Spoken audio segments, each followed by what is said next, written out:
My mother once told me when she heard that I'm a Breslever, that I'm talking to Hashem, she said to me, you know, I also spoke once with Hashem. I told her, wow, yes, when it happened?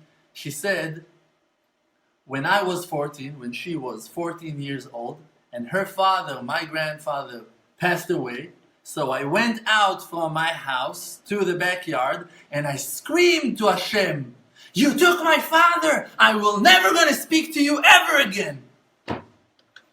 That was her one conversation with Hashem. When she was 21, just for you to know, she lost her first husband. He was a pilot in Tzahal, in the IDF, and he been killed.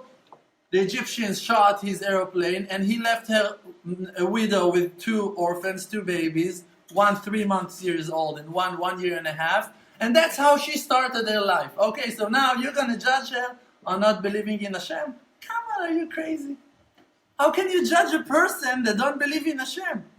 The reason that people don't believe in Hashem, that people cannot recognize the Creator, is only because that He Himself, that loving Creator, is hiding His face from them. Like that Moshe said, "Ata hasibot libam achoranit." You turn your face away from them. How can you blame them when you're hiding your face from them?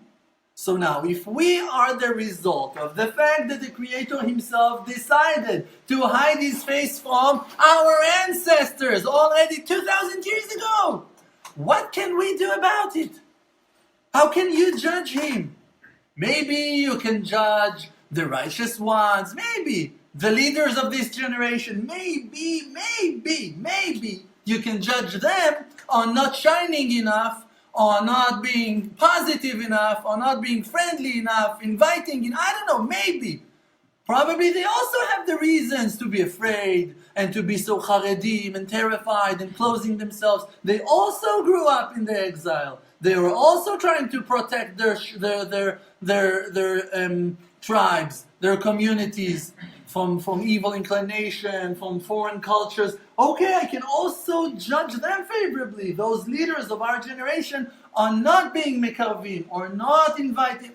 Maybe you can judge them, but also you cannot, because probably they also have their reasons. So now, what can you do with a person that doesn't have no understanding, doesn't have no will, doesn't have no understanding and senses, doesn't have no emotions to the Torah? How can you judge him? You cannot. So what can you do? First of all, understanding. But like that we said before, you as a person with a kingship, a leader, a father in the house, a mother in the house, someone with power, with authority, okay, great. You have that obligation to go and spread the truth, your understanding, your wisdom, your charm, the light that you received from heaven, to your beloved ones, to your followers, to your circles, to the ones that are close to you. But you as an individual, someone that doesn't have no power, just a random person in the street, that feels so far and neglected, you have only one thing that you are obligated to do, is to try to find yourself. Is to try to find your own connection to the Creator, and based on that, you can start building something.